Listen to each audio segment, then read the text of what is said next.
When people first try my plant paradox diet, they always say the same thing. Why can't I eat my favorite food? Some of the most common ones: peanut butter, diet soda, rice and pasta, yogurt, and beans. If you're a fan of any of these, I've got some good news. They're easy to swap out, and I've got some substitutions that are absolutely delicious. First, peanut butter. You may as well call it lectin butter because it's made with one of the worst ingredients for your health. But these days, there are plenty of healthy, lectin-free alternatives on grocery store shelves. Things like almond butter, walnut butter, hazelnut butter, tahini, which is basically sesame seed butter, and my favorite, pistachio butter. Just make sure to avoid cashew or sunflower seed butter. They're both pretty common. And if you want almond or walnut butter to taste a little peanuttier, I've got a trick. Whisk in a couple of drops of coconut aminos to boost the savory flavor. Now, let's talk about diet soda. At first, this was a hard one for me. I was a huge Diet Coke addict. Now, I'm not going to tell you how terrible diet soda is for your health. At this point, you better already know. But if you want a refresher, there are a couple of good videos right here on my YouTube channel. Maybe you saw the one where I share my favorite soda hack, my balsamic vinegar soda. Just in case, I put a link to it on the description below. It's a great alternative, but it's not the only one. If you're dying for something fruity, make an infused water or an infused sparkling water if you find yourself craving bubbles. I use lemon and orange slices, and even some fresh berries.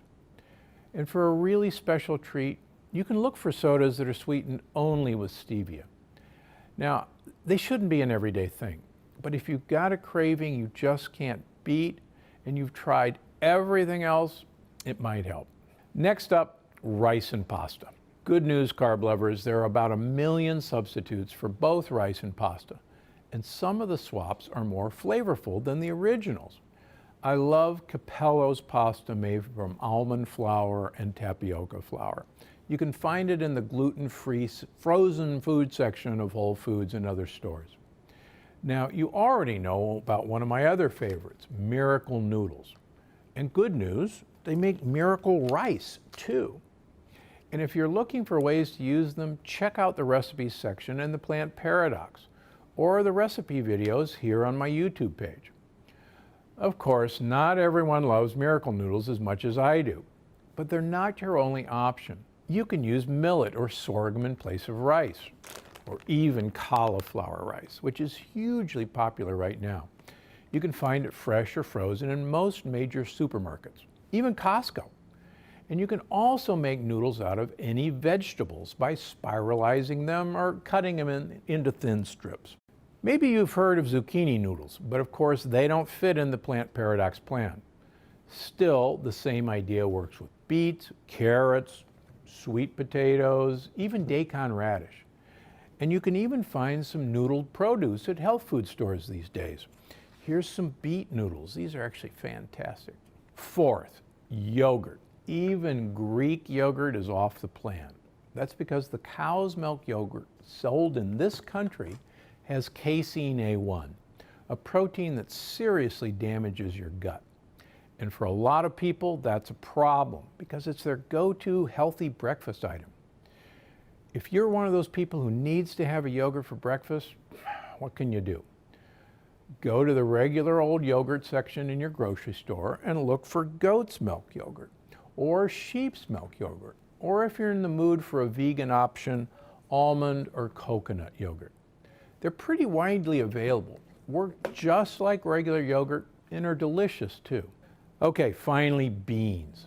I know we've discussed this one before, but it's worth a reminder, especially for you vegetarians and vegans who are used to getting your protein from beans. Beans are lectin heavy, but it's possible to reduce the lectins by pressure cooking. So if you've got a pressure cooker, put it to use.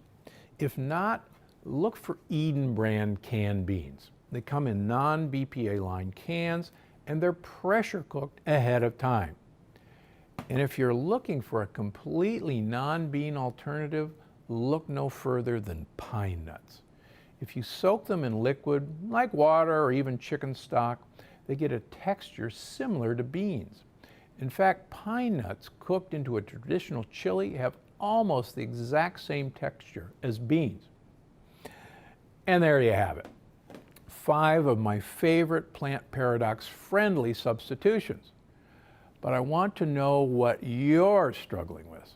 So do me a favor and leave a comment below and let me know if you're having trouble finding a swap out for your favorite food.